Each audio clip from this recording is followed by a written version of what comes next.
I have to do this because this is not I'm speaking. This is the people who want to tell the world what they want to say.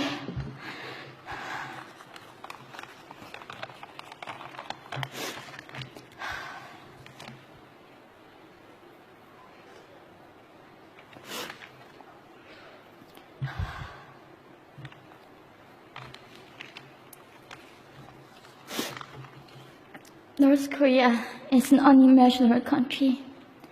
There is only one channel on TV. There is no internet. We aren't free to sing, say, wear, or think what we want. North Korea is the only country in the world that executes people for making unauthorized international phone calls. North Koreans are being terrorized today. When I was growing up in North Korea,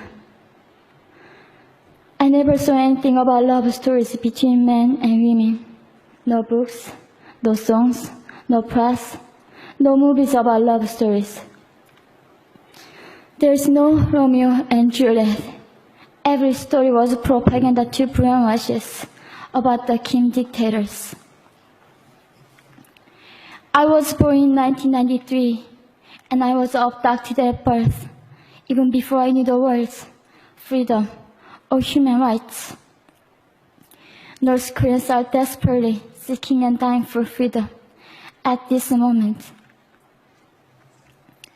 When I was 9 years old, I saw my friend's mother publicly executed. Her crime? Watching a Hollywood movie. Expressing doubt about the greatness of the regime can get 3 generations of a family imprisoned or executed. When I was 4 years old, I was warned by my mother not to even whisper. The birds and mice couldn't hear me.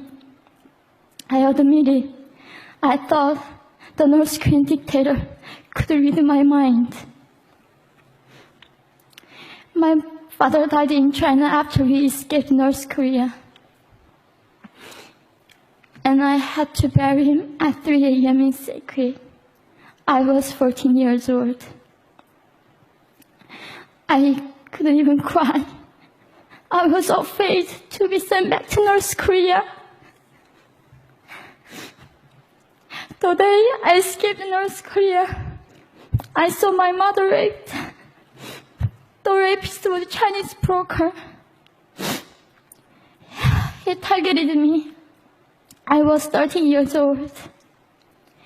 There is a saying in North Korea, women are weak, but mothers are strong. My mother allowed herself to be raped in order to protect me. North Korean refugees, about 300,000, are vulnerable in China. 70% of North Korean and teenage girls are being victimized, sometimes sold for as little as $200.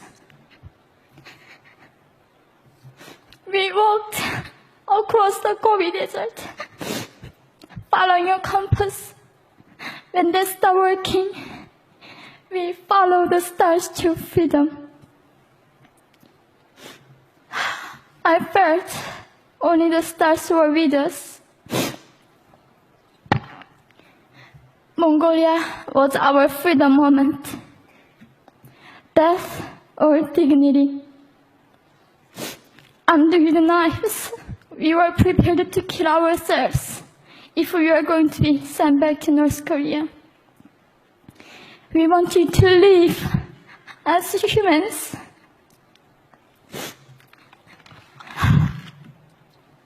People often ask me, how can we help North Koreans? There are many ways, but I would like to mention 3 for now. 1, educate yourself so you can raise awareness about human crisis in North Korea. 2, help and support North Korean refugees who are trying to escape to freedom. 3. Petition China stop repatriation. We have to tread light on the darkest place in the world. It isn't just North Korean human rights. It's our rights that North Korean dictators have violated for 7 decades. We need governments all around the world to put more pressure on China to stop repatriation. In particular, Chinese delegates of One Young World can play a part by speaking up.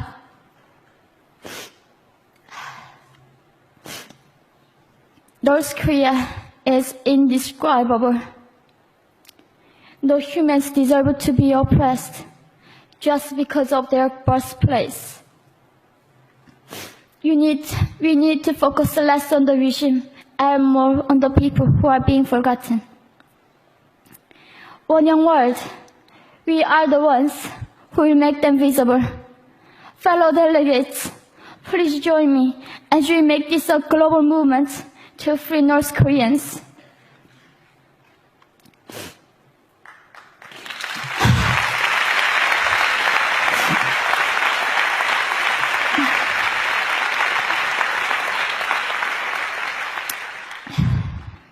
When I was crossing the Gobi Desert, scared of dying, I thought nobody in this world cared.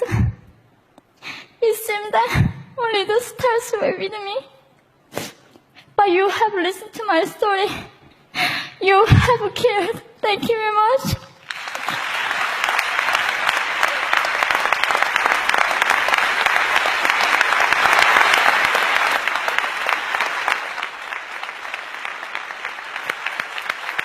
We're not going to go to the floor. Can you get it?